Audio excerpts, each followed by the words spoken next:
Lonnie knew the world's millions of refrigerators and air conditioners needed a new cooling system, one that didn't use R12, a chemical that was bad for the environment. He had an idea for using water and air pressure instead.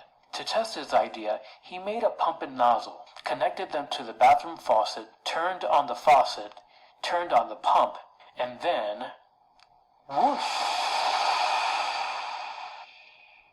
The stream that blasted across the bathroom was so powerful it created a curtain-swirling breeze. It also gave Lonnie an idea for yet another invention.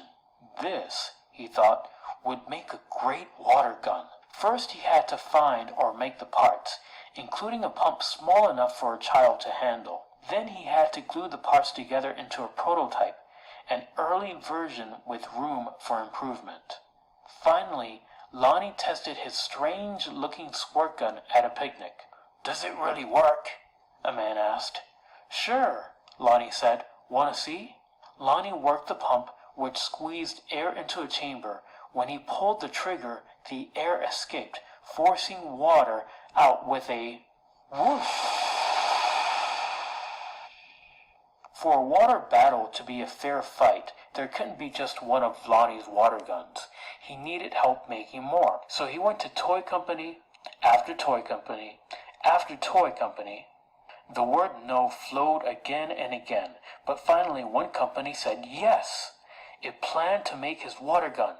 Lonnie also had other projects: a water-propelled toy airplane, 2 kinds of engines, and his cooling system. He found investors to provide the money for turning his ideas into projects people could buy. He made a leap of faith, quit his day job, and devoted himself to full-time inventing. But soon each plan fell apart, even the one for the water gun. These things sometimes happen, but when they happen one after another to the same person, well, that's some pretty bad luck. Lonnie didn't have a job. He didn't have the money he'd been counting on. He and his family had to move out of their home and into a little apartment. He was angry and scared. But Lonnie had dealt with challenges all his life. He knew a lot about solving problems, and he still believed in his inventions, especially the water gun. Lonnie went looking for another toy company.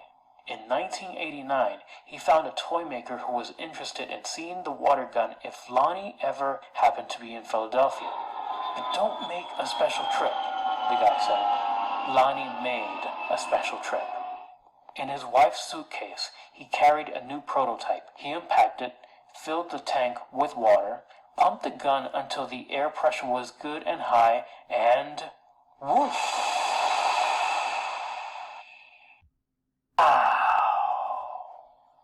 Kids everywhere agreed with that wow.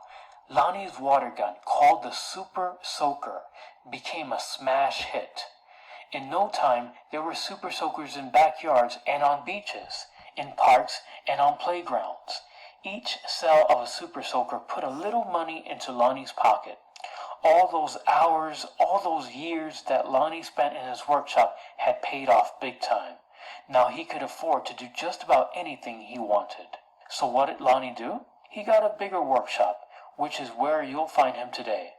Because facing challenges, solving problems, and building things are what Lonnie Johnson loves to do. And his ideas just keep on flowing. So here are some real life pictures of the real Lonnie Johnson here with his Super Soaker. Remember that narrative nonfiction stories are about real people. They're just told with animations. Excuse me. They're just told with animations and they're told like a story. So this is him when he first started presenting the Super Soaker. On the next slide, you are going to answer, what toy did Lonnie create? And how did Lonnie go from having no job and having to move to having a successful toy?